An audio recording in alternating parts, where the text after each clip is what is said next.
Assalamu alaikum students. Today we'll be discussing the question and answers of alchemy of nature.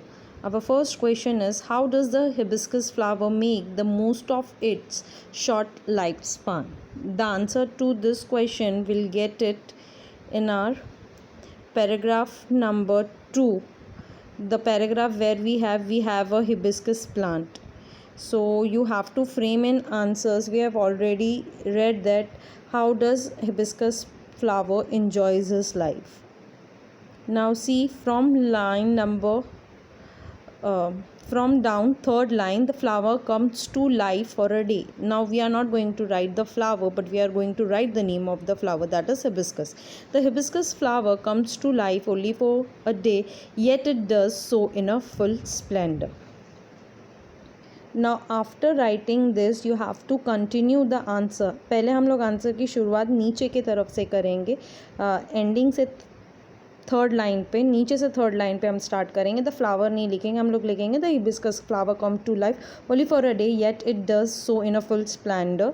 फिर उसके बाद हम paragraph की starting में आएंगे सेकेंड लाइन पे. It is big bright and tender, through the day it smile with the sun and dances with the wind, but as the evening approaches it start wilting. So this would be your answer. Now our next question is, what role does the nature plays in our life? For this we have first paragraph, nature as a way of relaxing and enhancing our well-being. Nature. Now the third line our answers begins. Nature soothes us and nurtures, nature fulfills and motivates, and nature whispers us and command us. हम लोग अस इसलिए लिख रहे हैं क्योंकि question हमारा था what role हमारे लाइफ में, आर लाइफ, तो इसके लिए हम लोग लिखेंगे अस. Our next question is, who is stronger, water or rock? Justify your answer. जब बोला जाता है justify your answer तो हमको खुद से बताना होता है. We have to tell it on your own. Who do our think is more stronger? As part of our chapter, अगर चैप्टर के हिसाब से देखेंगे तो we saw that who is stronger, water is stronger. Justify your answer. जब हमको बोला गया है कि हमको आंसर बताना है, so we'll write like this. According to me, water is more stronger. हमने क्या लिखा? According to me. Justify your answer, हमको बताना था, तो we said that according to me, मुझे ऐसा फील होता है water is more stronger. Why? Because waters keep on, so we are going to write water keeps on working hard on rock. So the answer will start as, water is gentle and rock is hard, yet water flows over it. हमारा यहाँ पे जो first paragraph में answer है, yet as the water flow over it every day from years, the rocks give in. So this is our reason, because water doesn't lose the hope, it keeps on working harder and harder on rock to give in. Now the next question is, what teaches us that hard time do not last forever? How? हमको कौन सी ऐसी line है इसमें से जिससे हमको पता चलता है कि hard times doesn't last for. Now the answer of this is, we can see is in the third paragraph. We saw a tree bare of all leaves in the cold winter month. We thought that its chapter was over, but 3 months passed, spring set in, and the tree was back to its majesty. So this teaches us that no matter what the things, the hard times doesn't last forever.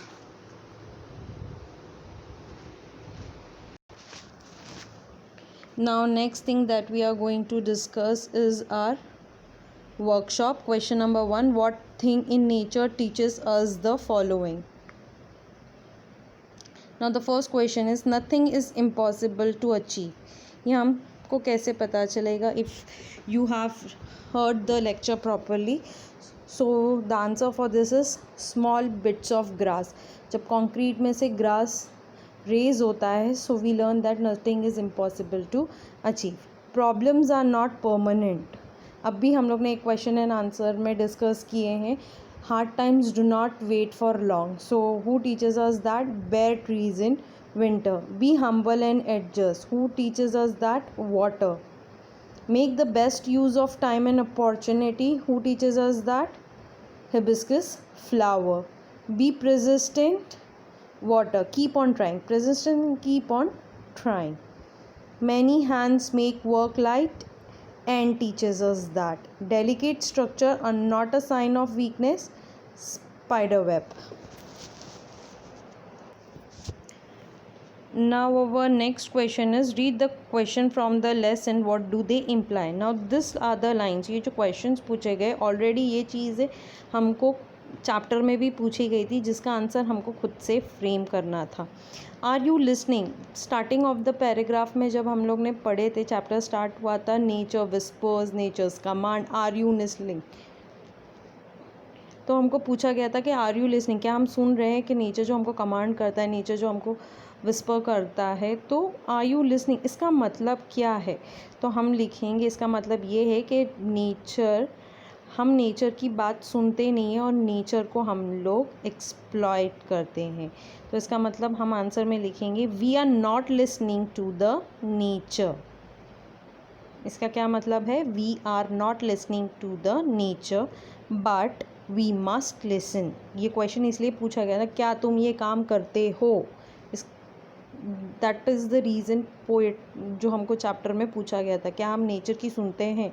तो इसका मतलब था कि हम नहीं सुनते, इसके तो नेचर हमको बार बार कमांड्स देते रहता है या बार बार हमको साइंस देता है कि हम नेचर को ओवर यूज़ कर चुके हैं. तो हमको आंसर में आर यू लिसनिंग इसका मतलब है we are not listening to the nature but we should listen. Next question था, what if we too lived our life however short to its fullest. अभी क्वेश्चन ये था कि जिस तरीके से हिबिस्कस अपनी छोटी सी लाइफ में इतना इन्जॉय करता है, पूरी तरीके से अपनी लाइफ को अच्छे से जीता है और दूसरों को भी हैप्पीनेस देता है, तो अब क्या हम क्या करेंगे अगर हमारी लाइफ इतनी छोटी होगी. तो हम लोग लिखेंगे we must live our life however short to its fullest. हमको भी उसी तरीके से हमारी ज़िंदगी गुजारनी चाहिए. We must live our life however short to its fullest. Next question है, what if we too are consistent, organized and focused. क्या होगा जब हम भी कंसिस्टेंट, ऑर्गेनाइज्ड और फोकस्ड रहेंगे. अगर हम कंसिस्टेंट, ऑर्गेनाइज्ड और फोकस्ड रहेंगे तो what will happen, the thing that will happen is we can do any difficult task easily. कोई भी मुश्किल से मुश्किल काम हम लोग आसानी से ख़त्म कर सकते हैं. Now the next question is, go through the lesson again and complete the flow chart that highlights the life of a hibiscus flower. Now मैं आपको एक बताऊंगी, आपको बाकी के 3 खुद से फिल करना है. हम स्टार्टिंग में जब हम हिबिस्कस फ्लावर की लाइफ देखे थे, हमको लाइन से बताना है उसकी लाइफ कैसी है. सबसे पहले in the morning it blooms. क्या लिखेंगे हम लोग? In the morning it blooms. सुबह होते ही वो खिलता है. फिर उसके बाद क्या होता है? Then what. फिर वो कैसे मुरझाता है और फिर वो कैसे पूरी तरीके से ख़त्म हो जाता है. ये आपको सेंटेंस फ्रेम करके लिखना है. Same fill in the web. आपको क्वेश्चन में से फाइंड करना है नेचर क्या करता है, मोटिवेट्स करता है. उसके अलावा हमको फर्स्ट पैराग्राफ में ही सब कुछ मिल जाएगा, जैसे रिलैक्सेस, सूद्स, बाकी के आपको फाइंड करके लिखना है.